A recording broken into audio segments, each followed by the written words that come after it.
Good afternoon, everyone. Welcome to the State Department. Just a few things at the top, and then I'll take your questions. Beginning with yesterday's attack in London, we can confirm that U.S. citizen Kurt Cochran was killed in yesterday's attack, and we express our deepest condolences to his family and his friends. We're also aware that another U.S. citizen was injured in the attack, and we, of course, stand ready to provide any and all assistance possible. Due to privacy considerations, I don't have any further details to provide. I can say that the U.S. Embassy in London issued an emergency notice or emergency message to inform U.S. citizens in London and surrounding areas of the security incident, and U.S. citizens should maintain security awareness and monitor media and local information sources. We also strongly encourage U.S. citizens in the U.K. to contact family and friends in the United States directly to inform them of their safety and their whereabouts. As President Trump and Secretary Tillerson expressed both publicly and privately yesterday to their respective counterparts, we extend our sympathies to the victims and their families, and we stand ready to assist the UK in any way possible. The United States strongly condemns this attack, an attack that was carried out on a pillar of the United Kingdom's democracy, its parliament building. Attacks such as these can only strengthen our resolve to defeat the scourge of terrorism worldwide. We also, of course, commend the work of the first responders, and we've offered, as I said, to provide any assistance that we can to the City of London and the wider UK during this difficult time. Also thought it might be useful to give a little bit of a recap of yesterday's de-ISIS ministerial. So as you know, Secretary Tillerson hosted ministers and senior representatives of all 68 partners of the global coalition to defeat ISIS. The overarching objective was to coordinate global efforts coordinate global efforts behind President Trump's goal to ensure the utter destruction of this barbaric group and to prevent it from returning in any form. In his remarks, the Secretary laid out his vision for a more effective campaign to defeat ISIS on the battlefield, provide the stabilization support needed to ensure that ISIS cannot return, and in particular, emphasize the importance of accelerating our efforts to combat ISIS in cyberspace as aggressively as we are on the ground in Iraq and Syria, in order to prevent it from spreading its message and recruiting new followers online. Secretary also noted the more than $2 billion that was identified by coalition partners for humanitarian stabilization and demining needs, and he called on all partners to rapidly fulfill their commitments. Prime Minister al-Abadi from Iraq also, as you know, addressed the morning plenary session, and coalition members stressed their support for Iraqi forces who are engaged right now in operations to liberate Mosul, and pledged to continue their support for Iraq even after ISIS is finally defeated. Following the morning session, Secretary Tillerson hosted a working lunch for coalition delegations where he was joined by the Secretary of Defense, James Mattis, Treasury Secretary Stephen Mnuchin, and Homeland Security Secretary John Kelly, along with the Director of National Intelligence, Dan Coats, CIA Director Mike Pompeo, and the Assistant to the President and Deputy National Security Advisor Katie McFarland, as well as the Assistant to the President for Homeland Security and Counterterrorism, Tom Bussert. The discussion at lunch focused on how different partners can more effectively coordinate and share lessons learned to deny ISIS the ability to threaten our homeland as well as that of our partners. The lunch also featured a more in-depth discussion of countering ISIS's poisonous ideology in the Middle East region, both through television as well as through social media. And the Secretary in this session stressed the U.S. commitment to an integrated and whole-of-government approach to defeating ISIS, as exemplified by the other U.S. government attendees to that lunch, and called on partner nations to similarly integrate their own departments and agencies to the extent possible and to increase information sharing within the global coalition. In an afternoon session, Secretary Tillerson hosted the coalition's small group and was joined by Secretary of Defense Mattis and Director of National Intelligence Coates. The participants discussed how to strengthen coordination and intensify the campaign against ISIS, both in its core base in Iraq and Syria, as well as its affiliates in other countries. The small group consists of those approximately 30 coalition stakeholders who play a major role across military and civilian lines of effort. Throughout the day, the Secretary reaffirmed the United States' singular commitment to work with partners in this fight and was encouraged by the commitment and unity that coalition partners exhibited at this historic gathering.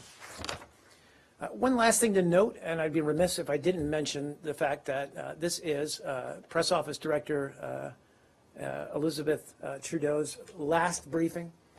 She's leaving us this week. Hard to believe, I know, but she has been a stalwart colleague, a good friend, indefatigable, I think describes her in some ways, relentless in other ways. But she is a tireless advocate for transparency, for responsiveness, and for trying to always answer your questions to the extent that she can at any time, day or night. I couldn't keep pace with her. I can't. I admit that freely. But she has done an extraordinary job coordinating the efforts of the press office and certainly in, I think, addressing your needs, which we all recognize in this day and age are 24/7. I do want to note that we're fortunate to have Mark Stroh, who many of you probably know from his time at the NSC, who's going to come on board and bridge the gap, if you will. So we're very excited to have Mark lend a hand and to try to fill Elizabeth's role as best anyone can. But anyway, I just wanted to say thank you very much, Elizabeth. All right, on to the business of the day. Thanks, Mark. Yeah. Thank you, Elizabeth. Mark, as you know, the 60-day review that the Trump administration has put in place for the Keystone Pipeline is set to expire on Monday. What is the status of that review? Do you expect we're going to have an announcement on that? So I can say that the review is ongoing. I don't have anything to announce at this point. We're fully aware of the deadline approaching. Once we do have something to announce, certainly we'll make you aware. But I will say that that's likely to be a White House announcement. But I don't have anything to add at this point other than that we're still undergoing the review. The Obama administration had been very set on the idea that this was actually not really a White House decision, but that this really centered on the approval or lack of approval from the State Department as far as the national interest determination. Is that no longer the theory? Not at all. The State Department's still playing the same role that it did in evaluating and conducting that kind of review. And certainly that's a decision in terms of the way this thing works that we'll make. I just don't have anything to announce at this time, but that certainly will play the same role in this regard as well. Given that the State Department under the previous administration looked at this issue quite extensively over many years, and Secretary of State Kerry came up with the recommendation that this did not serve the national interest, if there were to be a determination that was different than that, what new information has come to light, or what would be the justification for changing your view on that? Sounds an awful lot like a hypothetical. Look, all I can say is that when we revisited this, we were asked to, again, look at, review the findings with regard to this pipeline and its impact. We're in the process of doing that. Certainly, we're looking at all the factors. And as you note, we did do an extensive review previously, but we're looking at new factors. I don't want to speak to those until we've reached a decision or a conclusion. And once we do, we'll let you know. Thanks. Yeah. You say new factors. Have you commissioned new research? My understanding is or that. Are you looking at what you already knew? But well, again, we're looking at certainly looking at previous data and other factors, but I just don't have anything to add to. You say the State Department's role has remained the same. Has the Secretary's role in the process remained the same? Given the current Secretary's previous role in the oil industry, has any thought been given to keeping him out of the process? He has recused himself from the So process. this will be delivered to the White House by Mr. Shannon? That's correct. So has he made a determination yet? Has he delivered that review to the White House? He is not. Because the White House said they'd have an update on it tomorrow, suggesting that this would be announced by them tomorrow. Can you confirm that? Confirm what, that a decision's been That made? a A decision has decision's been not made, yet not been made by the White House. by either. Okay, but you have delivered your the outcome, what the State Department's feeling is about it to the White House. That's been passed on. I'm not aware that we have, but again, there's still, an afternoon and an evening to go and a morning to come tomorrow. So, there's still time left if, we're fully aware that the deadline is Monday, Leslie. So, but our work is ongoing. We haven't made a determination yet that I'm aware of. In this review, you've had to, it's still going to be a long process before there is a final outcome. This is just the start of something. How does the State Department see its role in that process? Fair question. Look, I think at that point, look, our responsibility has been to conduct this review, as Josh noted, and that hasn't changed this time around. Once we conduct that, and once that decision's been announced by the White House, I'll have to get back to you on further steps. Can I? Yeah, let's finish with this, please. Is it just the environmental impact, or is it also the jobs? I seem to remember a previous State Department report talked about most of the jobs that this is creating are going to be temporary. Is that still your finding? We look at all the factors, and again, I think that all of that is under review once we reopen the process, and I just can't speak to any of the conclusions that this new review has discovered. Speak to the old conclusions about jobs?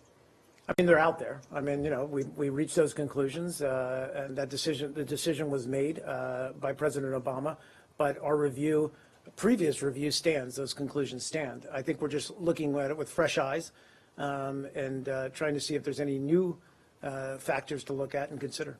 Just a clarification on that. If the Secretary of State has recused himself from this, so he has no role in the review whatsoever? That's correct. So Recuse means no role. Can I pause Can I- just a second?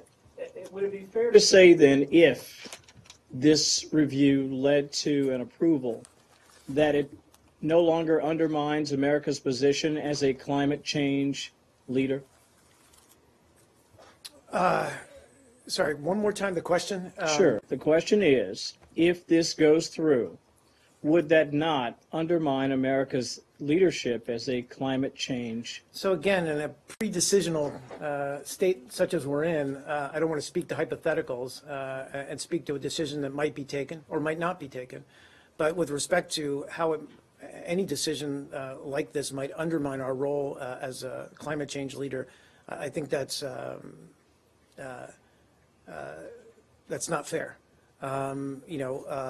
This administration is conducting a review of climate change policy, but our record on this issue speaks for itself. I think we have been a leader in addressing climate change globally, regardless of the decision that's made with respect to this Keystone application. Mark, the only member of staff who's changed since the transition is the Secretary, and he's recused himself from this issue. So is this exactly the same people looking at exactly the same information? I just can't answer. I mean, with respect to at lower levels, I just don't have that. Well, you know that knowledge. You haven't appointed any Right. assistant secretaries or deputy secretaries. That's correct. So there's an acting assistant secretary, and Is the head of the climate change and pipeline department still the same as before? I have to check. I believe that's the case. Yes. So this is essentially the same people looking at the same information and coming to a different conclusion. We haven't said they're going to come to a different conclusion I'm yet, just so we're getting guessing. ahead of ourselves. Look, I mean, again, regardless of the group of people who are examining a situation, I think what's important is how they're looking at, or rather the information that they're looking at and assessing to make that conclusion or make that decision. So we're trying to take a new look at it. This is a review for a purpose. Please. Mark, Are we done with? yeah. First, I just want to add my voice to what you said about Elizabeth. I want to thank her.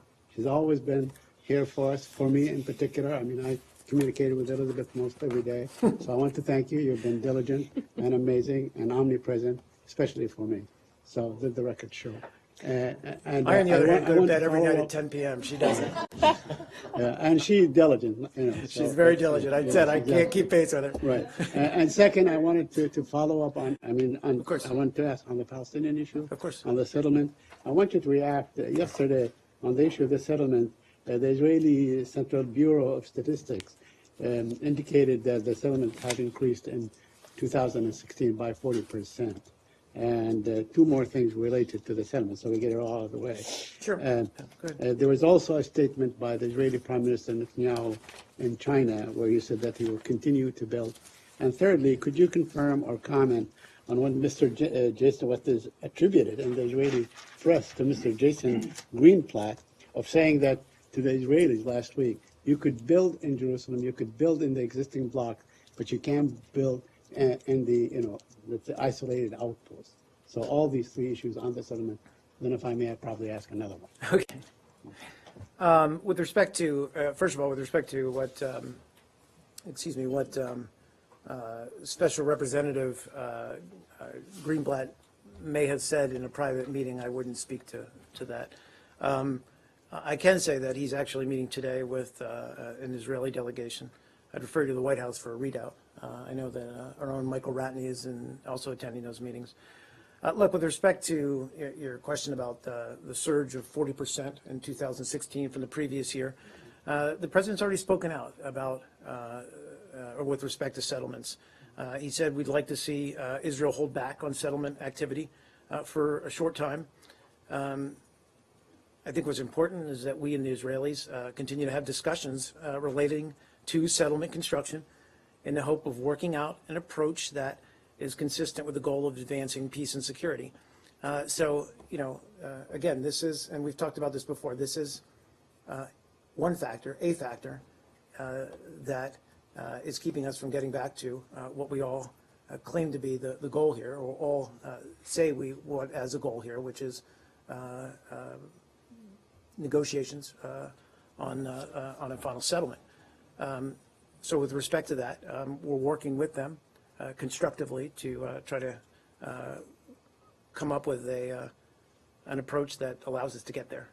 Now, last week, the United States government pressed the United Nations to withdraw the report terming Israel as an apartheid state. Today, in the Israeli press, we saw a film, a video of Israeli soldiers taking an 8-year-old child in Hebron from door to door so he can tell them who was throwing stones, forcing an older man to translate for the little boy. Would that be really disturbing? Isn't that some sort of an apartheid kind of behavior? Sorry, you're talking about the specific incident? I'm sorry. A specific incident, yes, where they picked up an 8-year-old boy. They took him around, a group of them. I mean, it's shown on Haaretz, it's shown by Pitzellen. They're taking him from house to house so he can point to other boys who allegedly threw stones at the Israeli soldiers. What kind of a behavior is that? Not having seen the video, not understanding the context, I'm very reluctant to speak to what we may or may not be seeing in this. So. Okay. Going back to the initial point that you guys have pressured the United Nations to withdraw the report. Now, if top Israeli politicians and leaders and generals and so on actually call that apartheid, why is it so outrageous? Call what is going on in the occupied West Bank an apartheid system. Why is that so outrageous to you? You're talking about with respect to? I'm talking about with respect to the report that was issued by Esquire last week, describing the situation in the West Bank and the occupied West Bank as an apartheid system. I think I've explained this several times, Saeed. I mean, we viewed it as an anti-Israel biased report, and we expressed our concerns about it. Look, no one's saying that we don't have frank discussions with Israel when we believe it's taking actions that are detrimental to pursuing a peace process or getting back to the pursuit of a peace process. But we're also not going to stand by while what we consider to be anti-Israel reports are set forth. And again, we're going to speak out when we consider those such reports to be biased. Can I ask you a question about the ISIS meeting yesterday, some course. clarifications? So the Secretary of State talked about setting up interim zones of stability in Syria. Can you define what he meant by that, whether coalition forces would be involved, how that would work exactly? And then I have a follow-up question about what he said about reconstruction, but if I could ask that first. Sure. With respect to the, his comments about these zones, look, I think I don't have a lot of detail to provide. These are all discussions that are still ongoing within the administration. But I think let me finish. So what I think what he is looking towards is how do we, once we've defeated ISIS on the battlefield, how do we maintain that? How do we build upon this and stabilize the area so that, these liberated areas, so that local populations can return? And I think what he's trying to do is, what he was attempting to do is speak to the broader problem, which is you have all these displaced people, and how do you get them home again? And I think what, we're confident that we can defeat ISIS on the battlefield.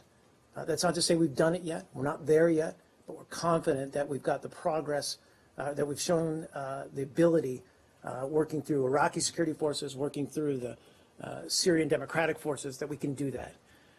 But what comes next is vitally important, which is how do we stabilize, provide security on the ground so that these local populations can return home. I think what we're looking at in terms of these zones or these areas is how do we protect these populations to get back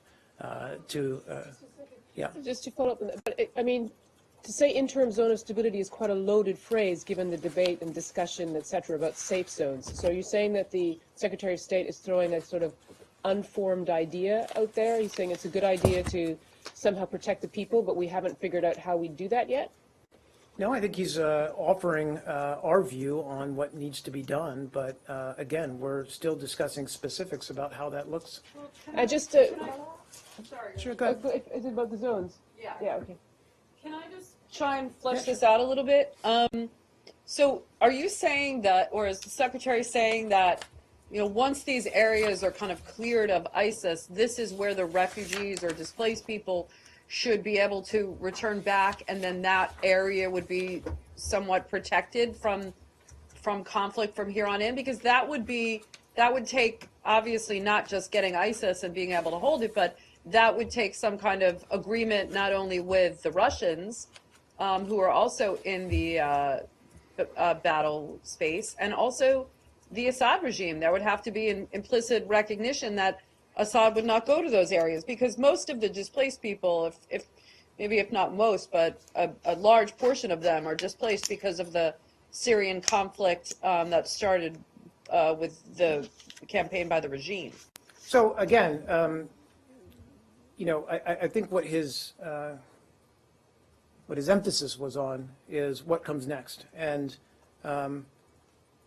what comes after liberation, which is reconstruction, which is stabilization, and how that looks, and how you provide the security that's necessary for these local populations to come through. But how the mechanics of that look, who provides what, that's all to be discussed, and that's partly. I understand, but you're just talking about. I just want to make sure we understand what you're talking about. Yeah. You're talking about clearing an area free of ISIS.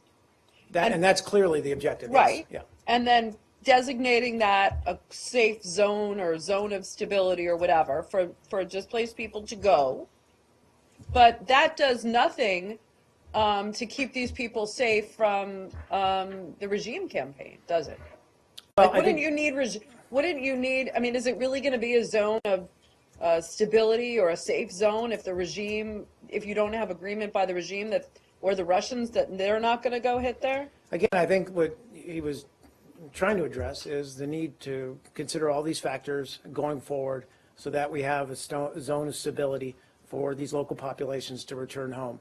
He didn't necessarily know, but I'm unable to flesh that out because these are still ongoing conversations, not only with our coalition partners, but within the administration itself. But what I'm asking is, and I understand what you're saying. And I understand but what you're asking me, which is how does relate that to the Syrian civil war and the fact that that ISIS is not the only people, that the whole concept of safe zones from the very beginning was not really about protecting them from ISIS. The whole concept of safe zones or no-fly zones for the So- last 6 years has been Yeah, about. so there's a lot of conflation Assad here, and let me try to address that. So you are talking about and understood that there was a lot of talk, certainly with respect to the civil war that's ongoing, and we all recognize that Syria is a very complex battle space, if I could put it that way.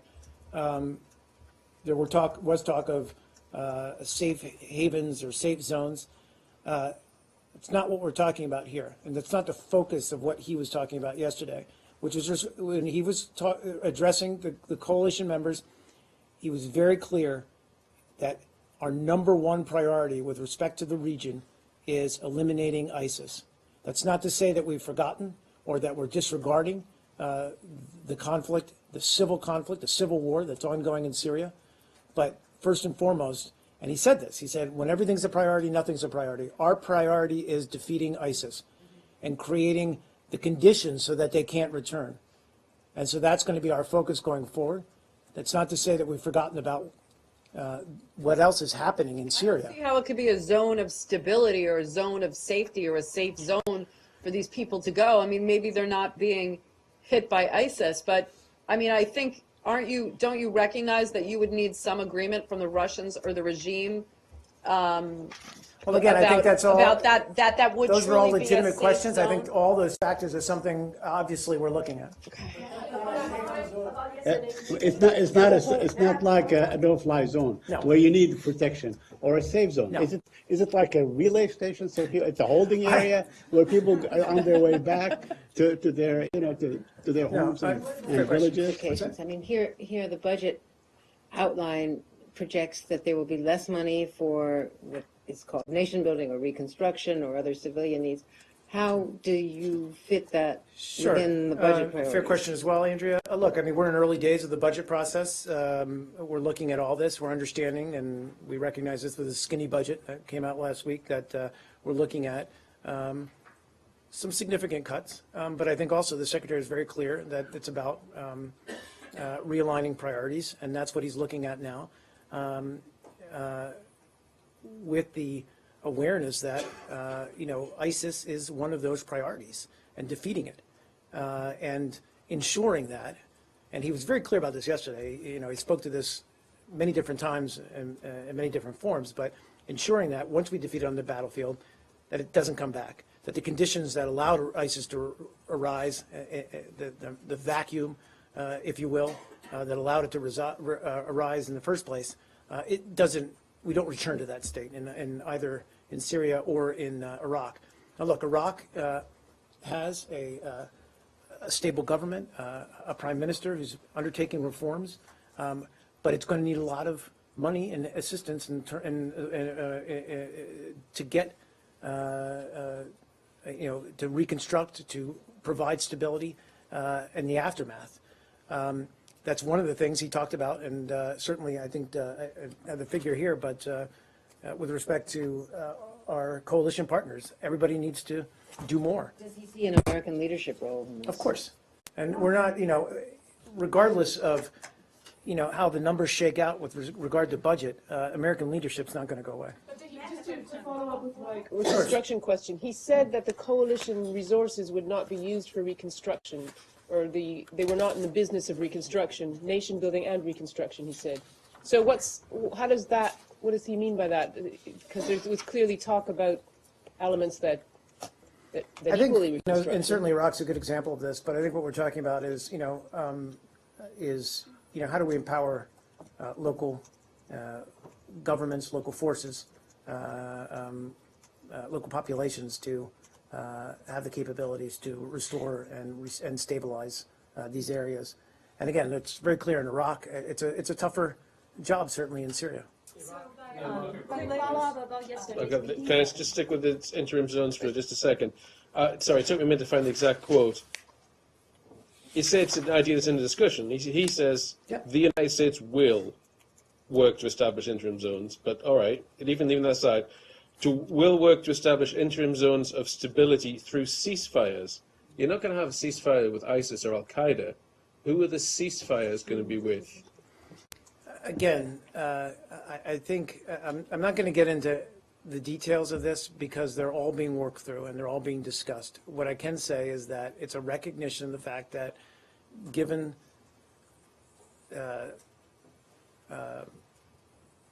state that Syria is in today, that we need to be able to establish areas where local governance can return, infrastructure can be restored, and all that can be done in a stable, safe environment, excuse me.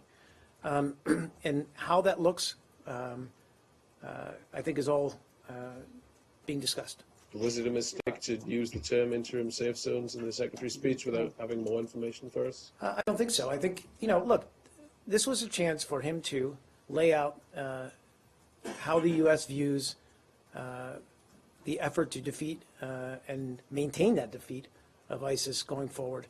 He talked a lot about defeating them on the battlefield and then what comes next. And then he talked a lot about, as we know, about cyberspace and how we defeat them from reaching out and recruiting new terrorists. What about all those things? He did. But he talked a little bit about safe zones and ceasefires. Right, he did. And I'm not, and so, but this was a discussion with coalition partners. Part of this was an opportunity to share new thoughts, offer new ideas on the way forward. And I think that's, that concept was offered in that spirit. So I think when many people first read that kind of moniker, interim zones of stability, sort of, interesting as it is, people immediately, of course, think safe zones. You're saying that this is not related to safe zones, but by laying it out this way and calling it that, and then qualifying it by saying through ceasefires, does this mean that the concept of safe zones is not a possibility moving forward then?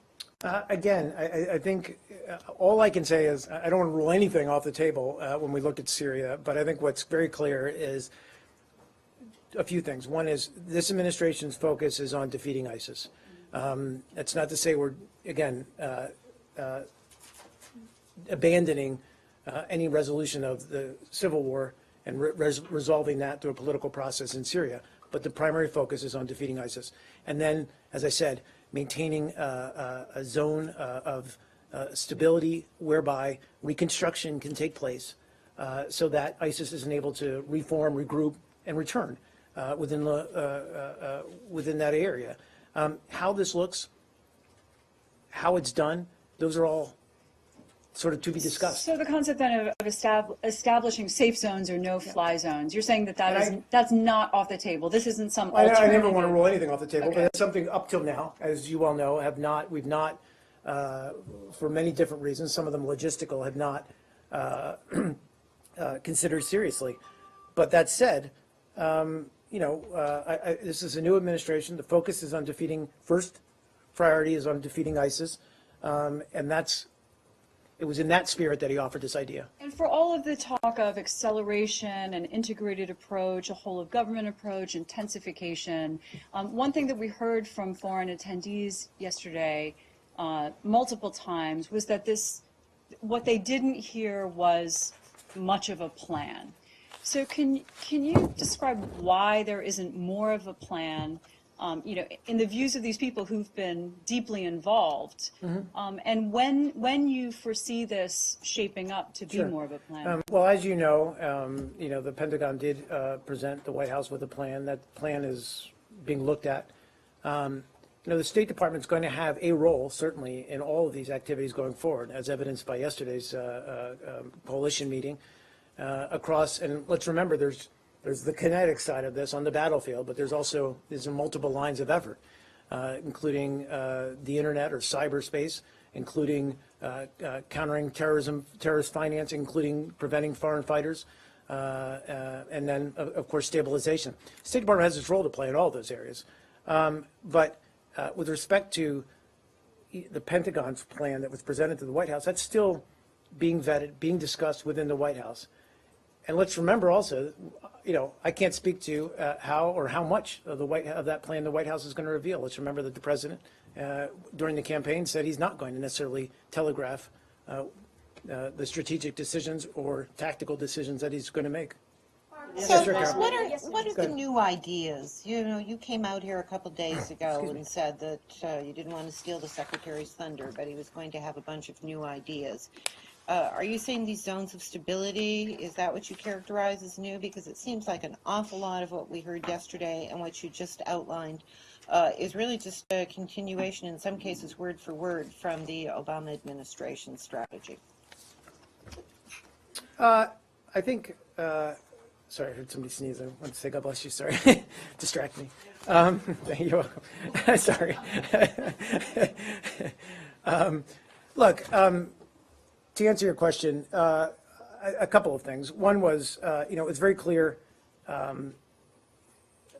it was a very clear expression of this administration's singular approach to defeating ISIS. It's not to say that the previous administration wasn't making an effort, a concerted effort to defeat ISIS. This administration's focus is singularly focused, primarily focused on defeating and destroying ISIS and accelerating what we've already done. There was no, and Secretary Tillerson spoke about this. There's been tremendous progress in the past years, certainly on the battlefield. Some 30%, I'll get to you, some 30% territory loss in Syria, I think 63 or 64% regained in Iraq. So recognizing that progress, how do we complete that task? How do we accelerate our efforts to complete that task? And then I think the big emphasis yesterday was also on the next steps, reconstruction, stabilization. There's not... Premature, though? Stabilization and reconstruction? Not at all. I mean, look, we've already been doing this when, you've been liberating cities, certainly to Crete and other areas and that have been liberated in Iraq, is, there's been success in getting local populations back into these areas. Iraq more so than Syria. Syria is a more complex area. But I think what his emphasis and his reason for raising that yesterday was to make the point that, we can't just beat them on the battlefield and walk away. Because we've seen what happens in the past when that happens, and so we've got to complete the task. I think you're seeing how he prioritizes. But he also Yeah. said, may I? Yeah, please, go ahead. He also said that, the U.S. can't nation build. So I thought, don't you see a disconnect between saying that the U.S. isn't going to nation build, and then you're talking about kind of reconstructing the nation state, if you will, because there's been this vacuum. And just to add to that, he didn't just say the U.S. can't nation build. He said the coalition resources will not be used for nation building or reconstruction. So that, if they... Yeah, so how do you can you square explain that? that? I don't understand that. We're also talking about increases to the Pentagon budget and huge cuts here. How does that factor into the fact that we're now moving away from a military campaign towards stabilization and reconstruction? Well, I would argue that the Pentagon has some experience in this kind of work as well. What comes after post-conflict? I think that's the important thing. So I think that's the important thing. I think, there's always some degree of post-conflict stabilization efforts that need to happen. But let's be very clear what we're doing here in terms of military approach. This is not a major U.S. footprint on the ground. What we've been doing in Iraq especially, but working with Iraqi security forces. And similarly in our reconstruction efforts, we're going to work with the Iraqi government through the Iraqi government. With the Syrian government in terms of reconstruction? Of course not, but we're working with local forces in the northern part of the country, and we recognize that's a very difficult and challenging environment to work in. Please. In his opening remarks, Secretary Tillerson specifically welcomed the representative from the Kurdistan regional government. That seemed like a difference from the Obama administration, which was reluctant to invite a KRG representative. It just invited one representative from the whole government of Iraq. Did the State Department have any role in inviting him? Can you talk about that a little? I'm not going to draw comparisons.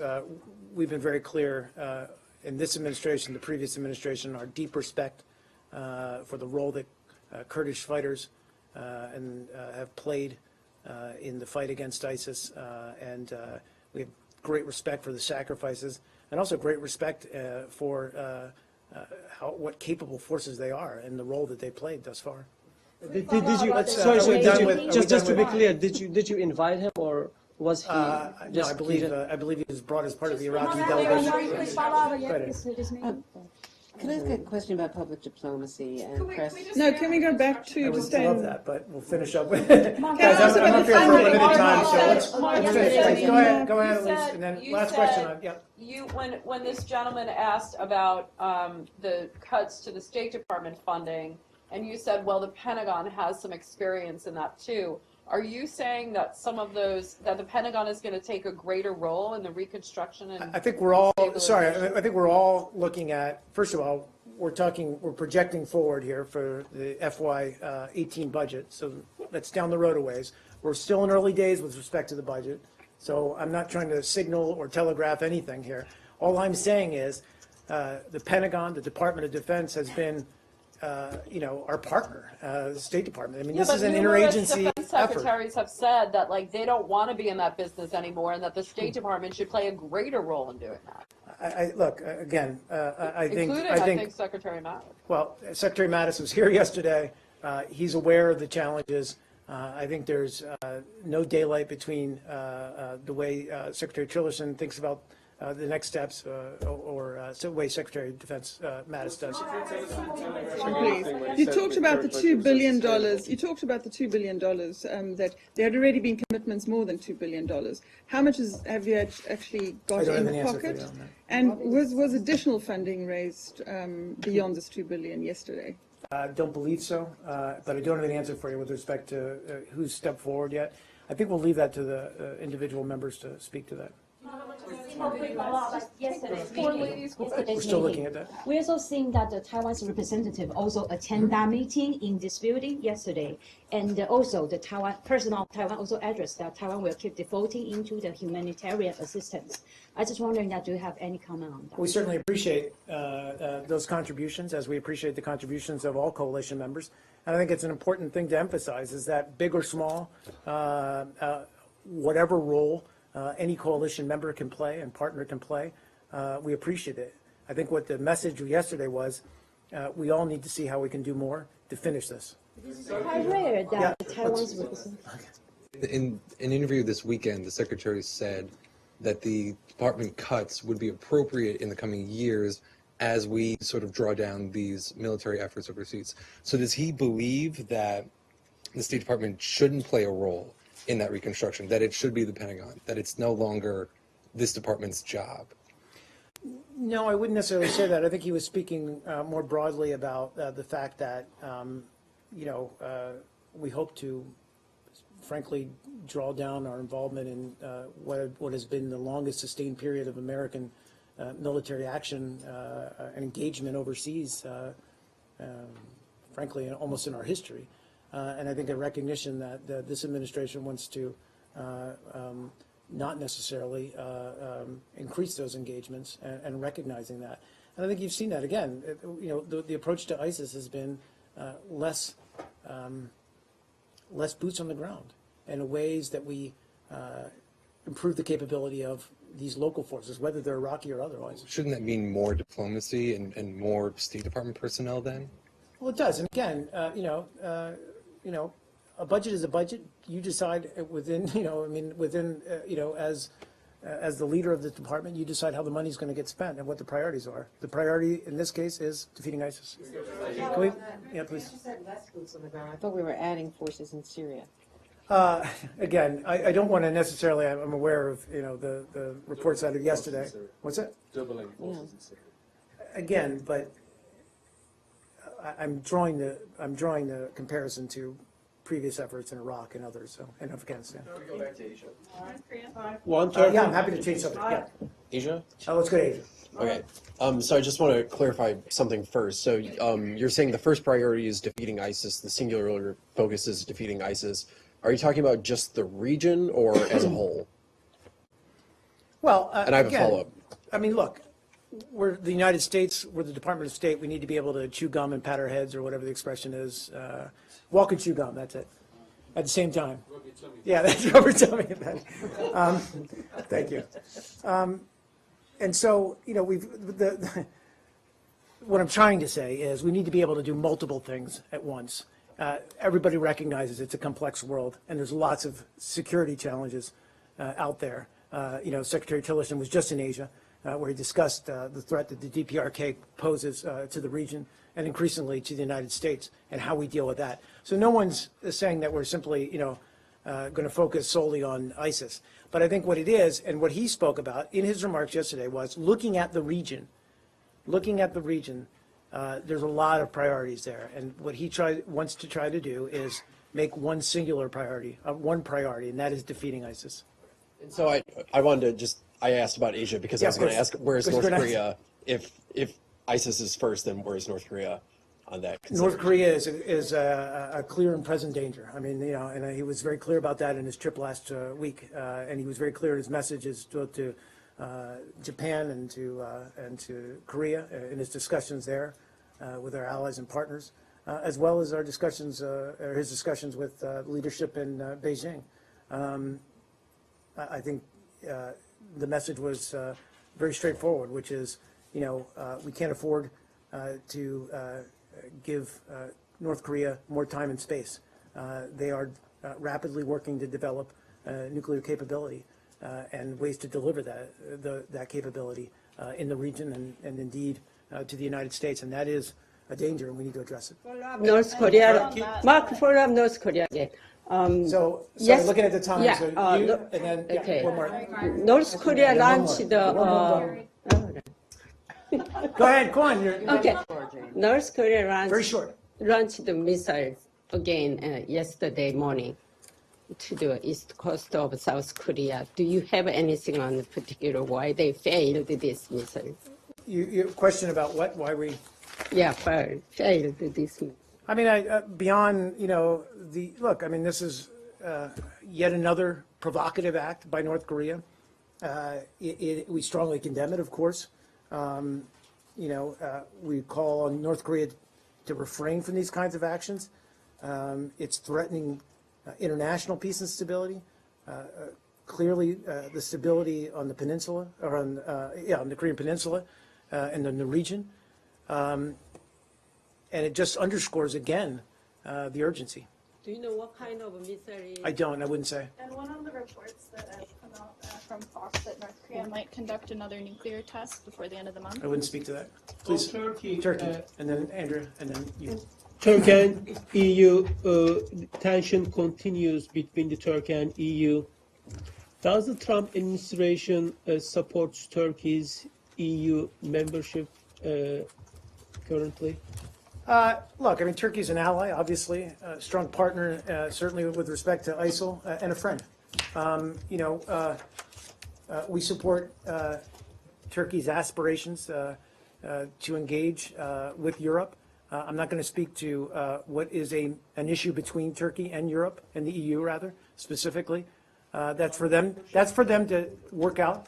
But as much as Turkey wants to pursue that integration with the Euro-Atlantic community on an economic level, we'd encourage that. And there's a report that Secretary Tillerson is going to Turkey on end of March. Yeah, nothing to announce. When we do, we will. I have a follow-up on this. And it is on everything now. President of Turkey is threatening the European every day. Today he attacked Germany, Norway, Austria, Greece, Cyprus. Every European country. I'm aware of that. No, one second. Okay, go ahead. Do you agree with his behavior? I think what we've said about some of the back and forth that we've seen over the past couple of weeks, that we want to see everyone get along and to tone down the rhetoric. Please. I wanted to ask you about public diplomacy and the importance of a free press.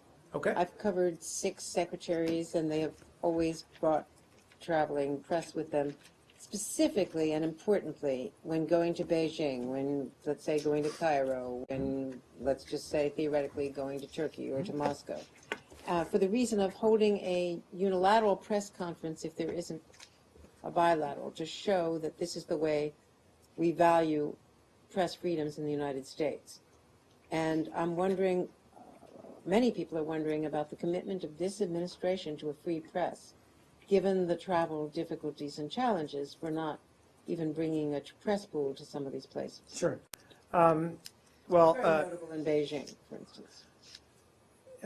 So, Andrea, a couple of thoughts on that. One is, I've been up here for now going on an hour, and I accept that willingly because this is a forum where we can talk about foreign policy. I have to answer your questions. I have to defend our policy decisions across a broad spectrum of issues, and that is, I think, testament to our commitment to a free press. Now, with respect to traveling press, I know that's a concern for those in this room.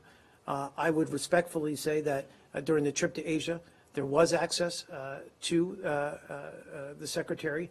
There was access. I would respectfully disagree, having been there. Well, again, and I can give you the numbers, but many news organizations have bureaus in places like Tokyo, in Beijing, certainly in Seoul as well, and they were able to be represented at these press events. And I know you were there, and I know it was difficult to make that trip, but this secretary, and he was clear, and he's spoken about this in his interviews, is that he is committed to a smaller footprint. That's not to say, let me be clear, that we're not going to look at taking any press in future trips. I'm not saying that at all. But he is committed to a smaller footprint. And with respect to the trip to Asia, the space constraints on the plane did not allow, frankly, for a press contingent. So we worked with our embassies. I think it is, and I can get into this. We don't need to have this out here, but I'm happy to talk to you about this offline. But there's a significant cost savings to taking the smaller plane, but that smaller plane requires or has minimal seating. 737. Yeah. And, this secretary also travels with a greatly reduced staff in comparison to previous secretaries, and he does that for a reason. He likes a smaller footprint, but he's also has an eye towards cost. Evaluating the preference for a smaller footprint, what is the priority placed on showing the flag for press freedoms when you arrive in Beijing, when you arrive in Moscow and other places where journalists like Turkey, like Cairo, are being locked up? But again, Secretary did press in each of his stops. He also, we did have a press person on the plane, and I think, press in Beijing. What, Mark? What's that? You said he pressed in each stop. No. I said he did press, and he did press. Not correct. That is not accurate. I think it is, Andrea. He did press in each shot. I mean, Seoul and Tokyo certainly, and I think he did take In questions. Seoul, if you went to he took one unilateral journalist. and if you went to the DMZ, you could not do the press events in Seoul. It was either or, and that was with all due respect. Specifically. With all due respect, are there any other questions? Because this is No, Mark. It's not accurate to say from that podium that he did press in every location. I believe he did. He answered questions in Beijing. I'll take the question. I'm not trying to sell you a false bill of goods here by any way, shape, or form.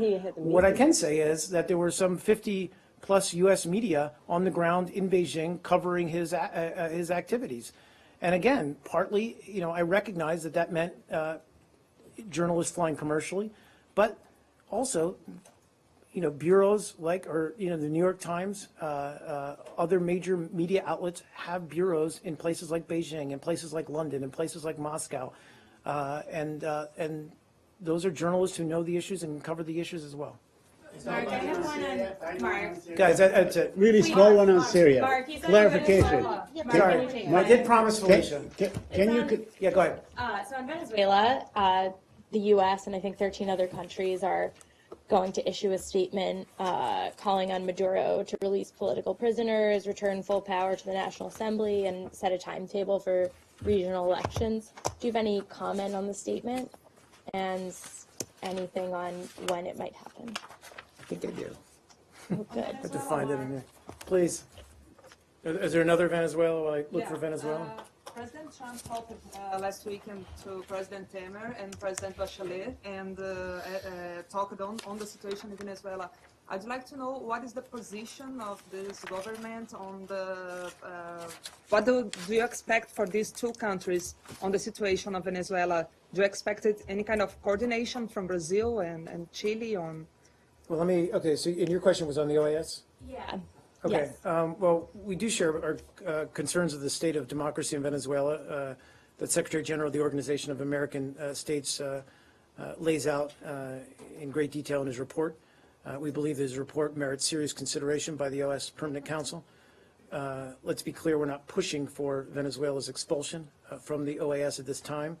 However, we do think the OAS is the appropriate venue to deal with the ongoing situation in Venezuela. And then, in broad response, elections are essential to securing accountability, and the Venezuelan people deserve a voice in creating solutions to the myriad economic, political, and social and humanitarian challenges that they face. So we urge the Venezuelan government to comply with its constitution. President Maduro should permit the democratically elected National Assembly to perform its constitutional functions and should hold elections as soon as possible. And the United States calls for the immediate release of political prisoners in Venezuela, and that includes Leopoldo Lopez. Thanks, everyone.